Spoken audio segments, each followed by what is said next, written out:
80వ స్వాతంత్ర్య దినోత్సవ వేడుకలకు హైదరాబాద్ గోల్కొండ కోట సర్వం సిద్ధమైంది. రేపు ఉదయం గోల్కొండ కోటపై సీఎం రేవంత్ రెడ్డి జాతీయ జెండాను ఎగురవేయనున్నారు. 1000 మంది పోలీస్ సిబ్బందితో భారీ బందోబస్తు ఏర్పాటు చేశారు. గోల్కొండ పరిసరాల్లో ట్రాఫిక్ ఆంక్షలు అమల్లో ఉన్నాయి. గోల్కొండ కోట దగ్గర ఏర్పాట్లపై మా ప్రిన్సిపల్ కరెస్పాండెంట్ జ్యోతి మరిన్ని డీటెయిల్స్ అందిస్తారు. 80వ స్వాతంత్ర దినోత్సవ వేడుకల సందర్భంగా గోల్కొండ కోట ముస్తాబైంది. రేపు జరగబోయేటటువంటి ఇండిపెండెన్స్ డే సెలబ్రేషన్ సందర్భంగా అన్ని ఏర్పాట్లను పూర్తి చేశారు అధికారులు. రేపు ఉదయం సీఎం రేవంత్ రెడ్డి ఈ జాతీయ జెండాని ఆవిష్కరించబోతూ ఉన్నారు. అందుకుగాను ఇక్కడ అన్ని రకాల ఏర్పాట్లు చేయడం జరిగింది.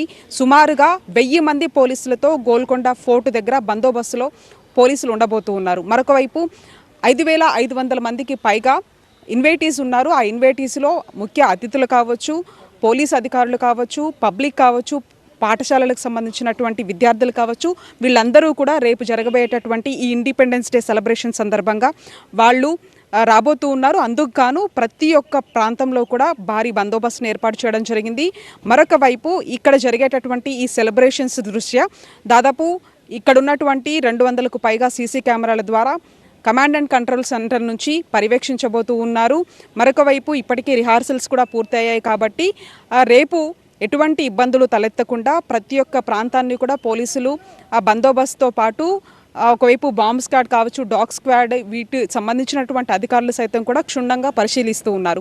ఇకపోతే గోల్కొండ పరిసర ప్రాంతాల్లో ఉన్నటువంటి వాహనదారులు ఎవరైనా వచ్చేటటువంటి అవకాశం ఉంటే ప్రత్యామ్నాయ మార్గాల ద్వారా వాళ్ళు వాళ్ళ గమ్యస్థానాలకి చేరుకునేందుకు ఒక అడ్వైజరీని కూడా ఇవ్వడం జరిగింది. సో గోల్కొండ పరిసర ప్రాంతాల చుట్టూ కూడా ట్రాఫిక్ డైవర్షన్స్ ఉండబోతూ ఉన్నాయి.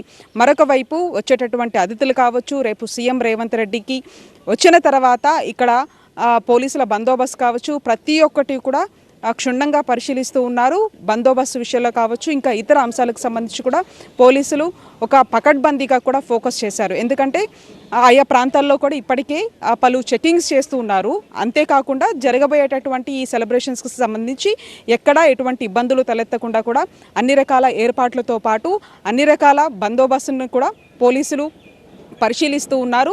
రేపు జరగబోయేటటువంటి ఈ సెలబ్రేషన్స్కి సంబంధించి కూడా ఎక్కడ ఎటువంటి అవాంఛనీయ సంఘటనలు జరగకుండా ఉండేందుకు అన్ని రకాల ఏర్పాట్లను మాత్రం పూర్తి చేసినట్టుగా అయితే మనం చూడవచ్చు. వీడియో జర్నలిస్ట్ వెంకట్తో కలిసి జ్యోతి టీవీ9 హైదరాబాద్.